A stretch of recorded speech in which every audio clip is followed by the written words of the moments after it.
Buenas tardes, queridas y queridos alumnos. GESA Quality les da la bienvenida a una clase más del curso Control y Prevención de Infecciones en contexto COVID en la atención primaria. En esta clase revisaremos el tema de las precauciones adicionales. Vamos a revisar los siguientes contenidos. Vamos a ver la definición, los tipos de precauciones adicionales, las precauciones por contacto, por gotas o gotitas y por aerosoles o por vía aérea. Y también vamos a revisar las medidas de precauciones adicionales en el COVID-19. ¿Qué son las precauciones adicionales? Podemos decir que son medidas complementarias a las precauciones estándar que se realizan en una atención de salud que tienen por objetivo prevenir las infecciones asociadas a la atención de salud. Que estas precauciones adicionales se aplican solamente a aquellos pacientes en los que existe una sospecha o una confirmación de una determinada infección, sobre todo si este paciente está en un periodo infectante o de colonización. Que las medidas que se incorporan van a ser diferentes según la vía de transmisión que tenga la infección. Y que estas medidas se basan en opiniones de expertos fundamentadas en el mecanismo de transmisión, en la puerta de entrada conocida del microorganismo, en la percepción de riesgo que hay respecto de la infección y en la gravedad de la enfermedad, entre otras consideraciones. También la aplicamos cuando el agente patógeno se considera importante desde el punto de vista epidemiológico. ¿Qué hay que saber al momento de indicar las precauciones adicionales? O más bien dicho, al momento de que nosotros normemos respecto de ellas. Primero, ¿cuál es el diagnóstico confirmado o sospechoso del paciente? ¿Cuál es el agente infeccioso al cual nos estamos enfrentando y cuál es su vía de transmisión? ¿Cuál es la historia natural de la enfermedad? ¿Cuál es el periodo en el cual el agente es infectante? ¿Qué tipo de procedimiento le vamos a realizar al paciente? Por lo tanto, ¿cuál va a ser el riesgo al cual va a estar sometido el trabajador sanitario? ¿Qué medidas van a evitar la transmisión del agente infeccioso en el caso de una transmisión cruzada en la prevención de infecciones asociadas a la atención de salud? Es decir, ¿cuál va a ser el riesgo de contaminación? ¿Dónde vamos a ubicar a los pacientes y cuál es el tipo de equipos de protección personal que vamos a utilizar? Las precauciones según el mecanismo de transmisión van a ser tres. Vamos a tener la precaución de contacto, vamos a tener la precaución de gotas o gotitas y también la precaución de aerosoles o por vía aérea. La transmisión de un agente microbiano por contacto constituye la vía más importante de la transmisión de las infecciones asociadas a la atención de salud. Es el mecanismo de transmisión de los agentes multiresistentes de la piel, de todos los patógenos entéricos y en particular del virus respiratorio sincitial. Tenemos dos formas de transmisión por contacto. Una es por contacto directo, donde vamos a tener que el microorganismo que está en el reservorio va a pasar a la persona susceptible sin intermediarios, en forma directa. Por ejemplo, al tocar a una persona o al besarla, al tener contacto sexual o contacto con secreciones o contacto con heridas de una persona infectada. Y tenemos el contacto indirecto, donde el hospedero susceptible va a entrar en contacto con el microorganismo infectante a través de un intermediario inanimado, como por ejemplo la ropa, un fómite, superficies de la habitación o animado, que aquí el más importante son las manos del personal de salud o de otro paciente. Acá ejemplo de algunas enfermedades cuyo microorganismo su vía de transmisión es por contacto. Está la varicela, el resfrío común, la conjuntivitis, la hepatitis A y B, el herpes simple, la influenza, el sarampión, la mononucleosis y todas las infecciones de la piel. Es importante importante mencionar que puede que un microorganismo se pueda transmitir por más de una vía, o sea, se puede transmitir por contacto y también a lo mejor por gotas, ¿ya? Así que es importante eso porque ahí habría que sumar precauciones, ¿no es cierto?, adicionales. Vamos a revisar algunos ejemplos de algunas situaciones que se dan en las actividades rutinarias del CEFAM y que podríamos tener, ¿no es cierto?, una transmisión a través de contacto directo frente a un agente microbiano que se transmita por esta vía. Por ejemplo, al entregar medicamentos, ¿no es cierto?, estar en contacto con una persona al tocarla, al tocar sus manos, nosotros podríamos tener esta transmisión.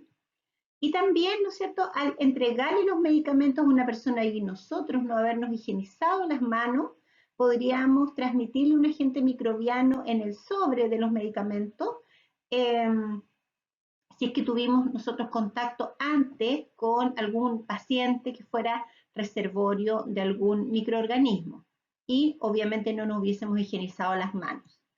Tenemos también en una atención, ¿no es cierto?, de morbilidad, donde vamos a tocar al paciente, por lo tanto nosotros podríamos transmitirle al paciente a través de nuestras manos por contacto indirecto un microorganismo, o bien este paciente podría tener algún microorganismo que nos transmitiera a nosotros, por ejemplo, y contagiara en este caso nuestras manos.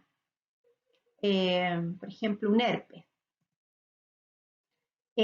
Ahí tenemos una actividad de vacunación, donde también estamos en contacto directo con un paciente, por lo tanto ahí podría ir el personal de la salud hacia el paciente si es un paciente susceptible, o al revés, del paciente a la enfermera o TENS si ésta es susceptible. Un control de presión arterial, donde nosotros podríamos, el paciente podría estar cursando un proceso infeccioso, una enfermedad, o podría estar colonizado, y al utilizar el esfigmomanómetro dejar estos microorganismos en este equipo, y posteriormente, si nosotros no realizamos una limpieza y desinfección de este y lo utilizamos con otro paciente, podríamos hacer una vía de transmisión por contacto indirecto. Al utilizar, por ejemplo, los dispensadores, que si no se desinfectan estos, mucha gente, ¿no es cierto?, con las manos sucias podría tocarlo y podría ser un reservorio de agentes microbianos, agentes patógenos. Una sala de espera donde vamos a tener los asientos que van a ser superficies directas, que van a estar en contacto directo con los pacientes, por lo tanto si hay un paciente que está con un proceso infeccioso podría dejar ahí el agente infeccioso en el piso, ¿no es cierto?, también, y podríamos transmitirlo por continuidad, ¿cierto?, porque estamos muy juntos y nos tocamos con el otro paciente, podríamos transmitir un microorganismo por contacto directo. Bueno, las manillas de las puertas, que son áreas que se tocan por muchas personas, también son áreas de riesgo para la transmisión de contacto directo de un microorganismo. ¿Cuáles son las precauciones que nosotros debemos tener por contacto? Cuando un microorganismo se transmite por contacto, ya lo vimos en las láminas anteriores. Primero, la higiene de manos, porque dijimos que por el contacto indirecto las manos van a ser, ¿no es cierto?, nuestro principal vector. Vamos a llevar estos microorganismos a otros pacientes o incluso a nosotros mismos al llevarnos las manos a la cara, por ejemplo. Entonces, es fundamental una higiene de manos correcta en los 5 momentos y con la técnica correcta. El personal de salud debe usar ciertos equipos de protección personal que son apropiados, en este caso, como es el uso de guantes y de bata. La limpieza, desinfección y esterilización de los equipos, que vamos a revisarlo en una clase más adelante, como un tema especial. La limpieza y desinfección del entorno, que se utiliza la atención directa del paciente, porque ya dijimos que estaba actuando todo el entorno, la superficie y los equipos como contacto indirecto. La limpieza y desinfección del entorno de uso permanente, como las manillas, puertas, pasarelas, interruptores y dispensadores. Y si se sospecha que puede haber salpicaduras o contacto con fluidos corporales, vamos a aplicar también precauciones estándar, en la precaución estándar protecciones de mucosa facial y pechera impermeable sobre la bata. Porque podría saltarnos, ¿no es cierto?, a la mucosa el microorganismo. La transmisión de un agente microbiano por gotas va a ser uno de los mecanismos más importantes de los virus respiratorios, y esta propagación por gotas se refiere a que se van a diseminar las gotas que son más grandes, entre 5 a 6 micrómetros, que son de corto alcance, porque al ser más grandes, ¿no es cierto?, caen, y se van a producir desde el tracto respiratorio del paciente infectante al estornudar o al toser o al hablar. Estas van a ser expulsadas a menos de 1 metro de la boca o de por la nariz, y es el mecanismo de transmisión para, por ejemplo, los meningococos, la difteria, la mayoría de los virus respiratorios, como el adenovirus, el rinovirus, los coronavirus y la influenza. Vamos a revisar algunas situaciones en las que podríamos tener un riesgo de contagio por gotas o gotitas. Por ejemplo, al estar cerca de una persona, ¿no es cierto?, en el trabajo, y hasta estornudar sin usar pañuelo, mascarilla, al toser también y estar a menos de 1 metro de distancia, al hablar y también estar muy cerca, porque podrían salir, sobre todo si la persona habla fuerte, estas gotitas y llegar a la otra persona. Y, ¿no es cierto?, al toser, que son situaciones que uno podría, digamos, definir como situaciones de riesgo para un contagio por gotas o gotitas. ¿Cuáles vamos a ser las medidas entonces que vamos a tomar en la precaución por gotas o gotitas? Vamos a evitar que las gotas que produzca un paciente entren en contacto con la mucosa que va a estar en la conjuntiva o en la mucosa nasal y bucal del huésped susceptible, que puede ser el personal de salud u otro paciente, y que se encuentre a menos de 1 metro de distancia.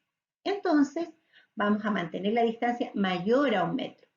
En situaciones como la que estamos ahora, de brote, epidemia o pandemia, se realizan cohortes. Esto significa que ponemos el mismo tipo de pacientes infectados, por ejemplo, en un box.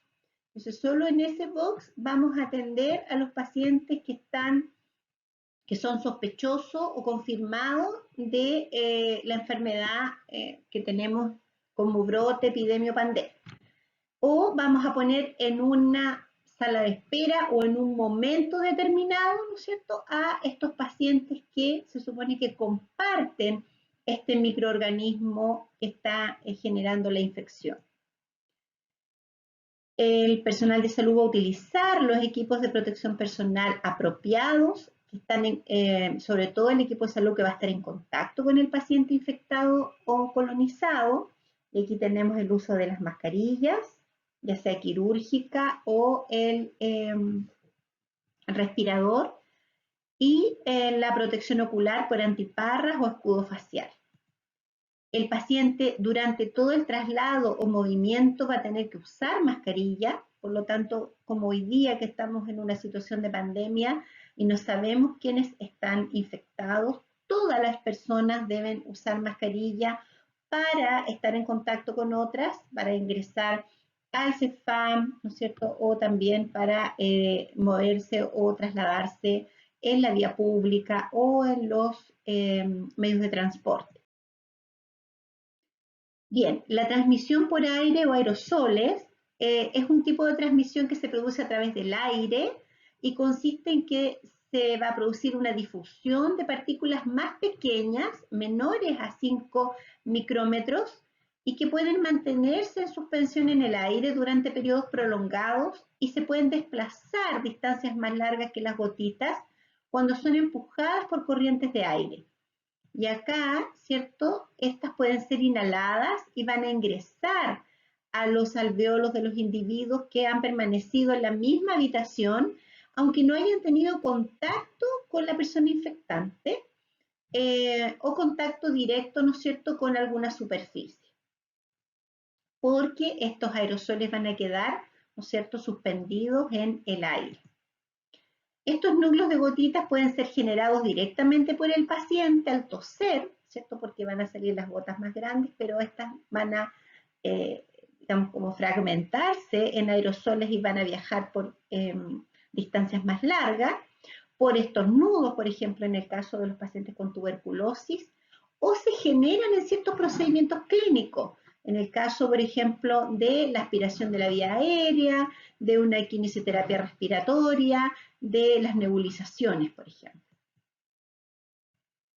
Algunos de los agentes microbianos que se transmiten por aerosoles es el bacilo de la Mycobacterium tuberculosis, sobre todo los pacientes que son bacilíferos, los virus del sarampión, el virus de la varicela zóster, el herpes zóster, y también hemos visto que los SARS se comportan de esta manera, el SARS-CoV-1 y el SARS-CoV-2 que está hoy día produciendo la pandemia con el COVID-19. Vamos a revisar situaciones en las que puede haber riesgo por vía de transmisión de aerosoles. Por ejemplo, acá vemos cómo al hablar fuerte, ¿no es cierto?, al toser, efectivamente las gotas grandes caen, pero hay estos pequeños aerosoles, estos pequeños núcleos, ¿no es cierto?, que se diseminan y que pueden trasladarse o viajar por corrientes de aire. Tenemos acá una atención dental que podría generar aerosoles y que sería de riesgo. Comer, ¿no es cierto?, en un espacio pequeño, porque cuando nosotros comemos es un espacio de placer, nos reímos, conversamos, hablamos fuerte, entonces podría ahí haber un riesgo y para comer no podemos estar con mascarilla. Las nebulizaciones, como decíamos, ¿no es cierto?, cuando vamos en un medio de transporte y va mucha gente que sube, que baja y que está a veces con las mascarillas mal puestas o mascarillas muy delgadas que no son las adecuadas y podría ser una persona que estuviese infectada y fuera asintomática, entonces aquí los medios de transporte es un lugar de mucho riesgo, bueno, para todas las vías de transmisión. ¿Cuáles son los procedimientos que generan aerosoles? Y aquí la idea es que las personas, digamos, que van a estar expuestas a estos aerosoles sean trabajadores, digamos, limitados, no todos, para poder, digamos, detectar y hacer una trazabilidad en una situación de riesgo. Y son procedimientos de broncoscopía, RCP, bueno, ventilación no invasiva desde el hospital, la cirugía es igual, la intubación traqueal que podría ser en una RCP avanzada, ¿cierto? En un SAPU, la aspiración, ¿cierto? En el caso de lo que es de atención primaria. Importante considerar eso, o sea, que las personas que van a atender pacientes que, o sea, que van a hacer procedimientos que generen aerosoles, sean las mismas personas siempre para, digamos, si hay alguna situación de contagio, tener claro a quién debo sacar y no poner en riesgo a todo el equipo en el fondo. ¿Qué precauciones vamos a tener por aerosoles al tener un riesgo de transmisión por esta vía? Habitación individual con acceso restringido, en este caso un box señalizado aerosoles. Por ejemplo, puede ser un solo box en dental que nosotros utilicemos para procedimientos que generan aerosoles. Lo mismo un box en kine o en el SAPU, si tenemos un sector, también delimitarlo o separarlo y que esté señalizado. Sala con ventilación al exterior del establecimiento, ventilar, esto es importante para la transmisión por vía aérea y la ventilación debe ser, ojalá, después que yo haya atendido al paciente, abrir la ventana, ¿no es cierto?, y que se produzca esta salida. No ventilar hacia los pasillos, porque ahí estaría el virus quedando suspendido y pudiéndose trasladar por una corriente de aire a otro lugar. En el caso nuestro no tenemos infraestructura que permita extracción de aire, así que, pero esto sí sirve para, por ejemplo, las UCI, que hay algunas que tienen este sistema de extracción y que yo puedo hacer recambios de aire por hora. El personal que va a realizar procedimientos que generan aerosoles debe utilizar el equipo de protección personal adecuado y en este caso lo que se señala es el respirador de alta eficiencia, que es el tipo N95 o FPP2, que es lo mismo, pero son en el fondo distintas marcas. Antes de entrar al box, por ejemplo, dental, y al entrar en contacto con el paciente o antes de iniciar un procedimiento con el riesgo de generar aerosol. Y siempre el protector nasal y faringio debe ser retirado en el caso de los aerosoles fuera del box donde yo tengo señalizado generación de aerosoles, porque como es aéreo y me lo quito adentro, voy a estar respirando adentro, entonces lo tengo que sacar a la salida del box. Importante realizar la prueba de sello del respirador, ¿cierto? Que eh, vamos a hacer siempre cuando nos ponemos el N95 para que efectivamente este permita el filtro de las partículas pequeñas.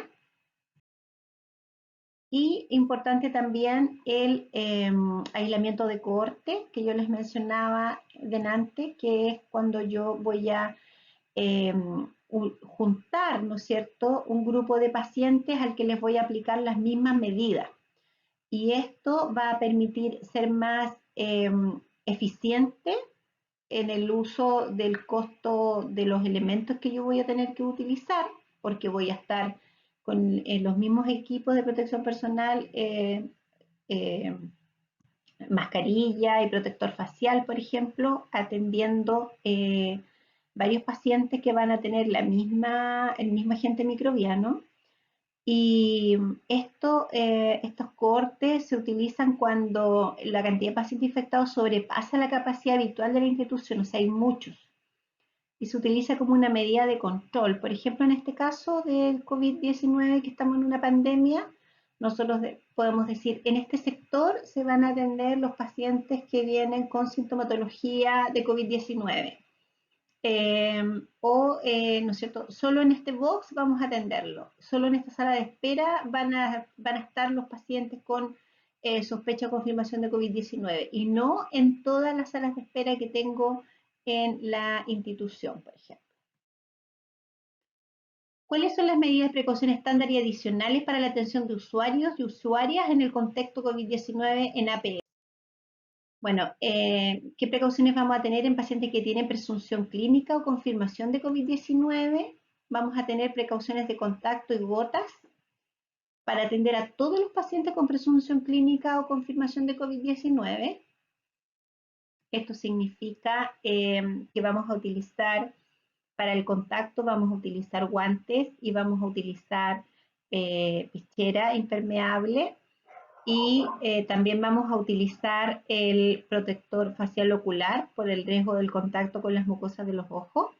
Y por gotas vamos a utilizar también mascarilla quirúrgica y protector facial o antipar. Las precauciones referentes a las transmisiones por el aire solo van a utilizarse en procedimientos que generen aerosoles, entonces en este caso vamos a cambiar la mascarilla quirúrgica por una mascarilla N95 y vamos a tener que estar a una distancia mayor a 1 metro, habitualmente es 1,8, 2 metros más o menos. Todos los pacientes que deben esperar una atención deben estar en una distancia de más de 1 metro y con mascarilla. Esa es otra medida de precaución adicional. Y los profesionales de la salud van a utilizar siempre los equipos de protección personal que están normados por la institución.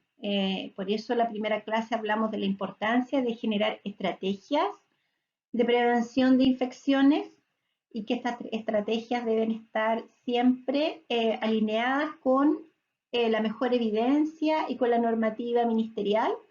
Por lo tanto, la persona que está liderando esto y que tiene las competencias de ellas dentro del CEFAM va a generar con los distintos equipos, dependiendo de los procedimientos que se realizan, cuáles son, ¿no es cierto?, los EPP que vamos a utilizar. Importante la higiene de manos siempre, porque el COVID-19 se transmite por contacto, por lo tanto vamos a realizar una higiene de mano en los 5 momentos y con la técnica adecuada. En este cuadro vamos a revisar cuáles son los equipos de protección personal que vamos a utilizar en cada situación. Entonces tenemos que, cuando hacemos el triage, vamos a realizar higiene de manos y mascarilla quirúrgica. Cuando vamos a tomar una muestra de diagnóstico de laboratorio, como es el PCR, nos vamos a higienizar las manos, vamos a utilizar bata, vamos a utilizar el respirador N95, vamos a utilizar el escudo facial o bien las antiparras y vamos a utilizar guantes.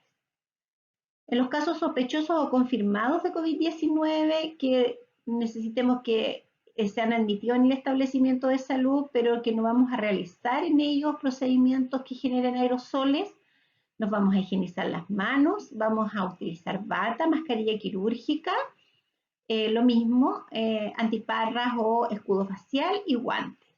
Y en el caso de que tenemos un caso sospechoso confirmado de COVID-19, pero que vamos a realizar algún procedimiento que va a generar aerosol, vamos a cambiar la mascarilla quirúrgica por el respirador N95. Entonces ahí tenemos en este esquema algo bastante visual y simple para tener claro qué es lo que voy a utilizar en las distintas situaciones que me toque enfrentarme a un paciente sospechoso confirmado de COVID-19.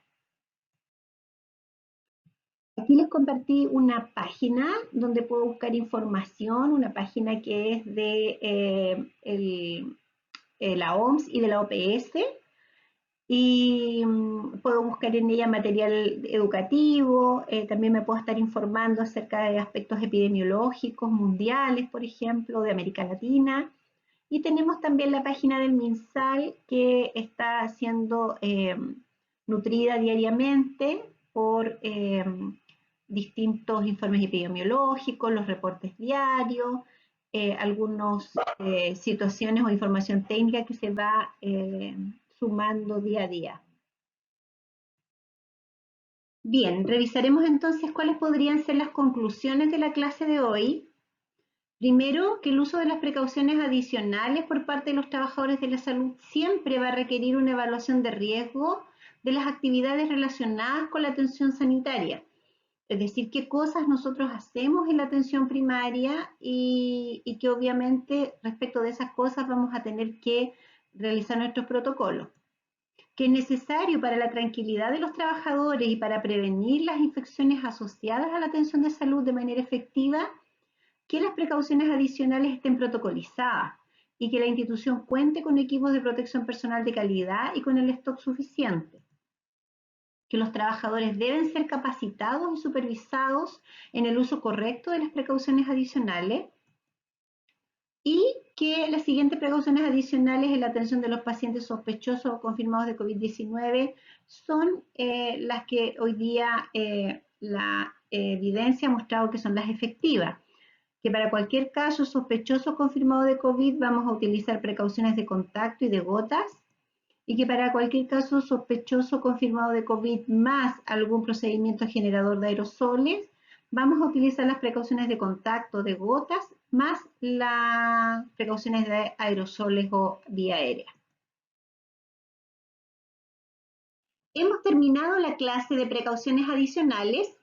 Hemos aprendido cómo son cada una de ellas y de qué forma las vamos a aplicar en la atención de un paciente con COVID-19.